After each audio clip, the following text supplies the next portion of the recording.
What is up, Sweet Pete MMA here to discuss the topic with weight cutting, weight classes, and a few of my opinions on it. First and foremost, thank God they did not get rid of the UFC Flyweight division. We have Kai Kara-France facing Brandon Moreno, the former champion, who, in my opinion, got robbed of the belt by Davidson Figueiredo in their last fight, and they were supposed to fight a fourth time. However, Davidson Figueiredo wimped out. He wussied out. He doesn't want to fight him because he knows Brandon will whoop him. He cuts too much weight. He gets too tired. And quite frankly, he just isn't as good as Brandon. And you could tell in that last fight that Brandon had the edge in confidence. He wasn't scared of the power. And he was clipping him. These flyweights, sometimes when they get hit hard, they might go down, but it's because of the momentum. It's because a flyweight can hit, 80% of as hard as a welterweight, let's say, or 85%. But their bodies are maybe only 60% of the size. So that's the difference there. When a flyweight smokes another flyweight, he might put him off balance. Now we have issues with size here. Kai Kara-France is only 5'4". That's on a good day. I think he's like 5'3". We have Henry Cejudo.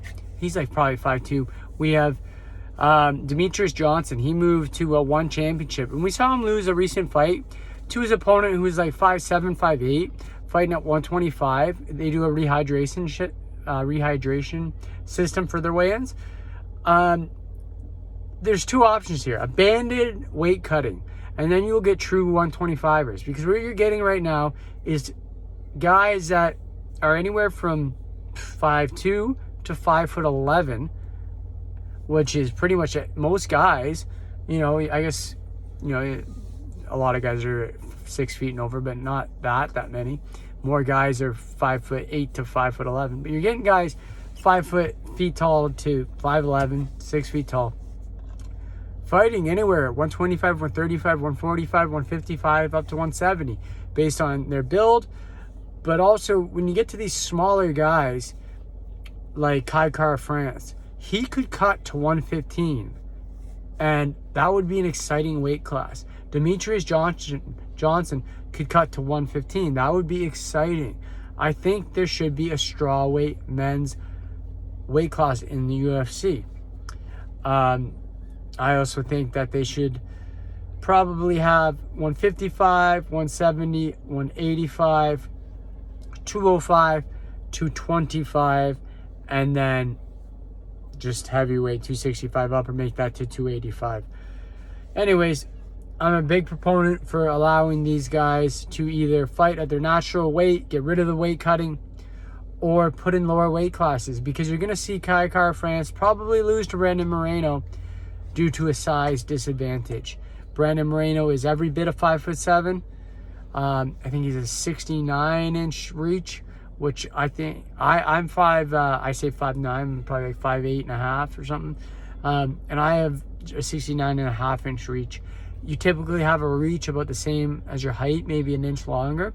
So for Moreno to be 5'7", makes sense for him to have a 69-inch reach. It's a good size reach. But Kai Kara-France being 5'4", it's just a disadvantage. Kai Kara-France is going to be cutting a couple pounds. Brandon Moreno is going to be cutting 20 pounds. And it's not a fair fight. And especially when it comes to the wrestlers. These big wrestlers cutting a lot of weight are bigger and stronger than their opponents. And that's why they're winning. If you see guys equal sizes, the wrestlers are not going to have this advantage of control, the ability to control, take over fights, and the fights are going to be less boring. So in order to help with the judging, help with the safety of fighters, cut out the weight cutting, add more weight classes every 10 pounds, and then maybe 15 as you get into the higher ones, and then the 25 as in when you get from 205 to 225, the 20-pound weight class increase. And then make it 285, so these 265ers don't have to cut, or these 300-pounders don't have to cut weight. Sweet Pete MMA, your thoughts? That's it for me.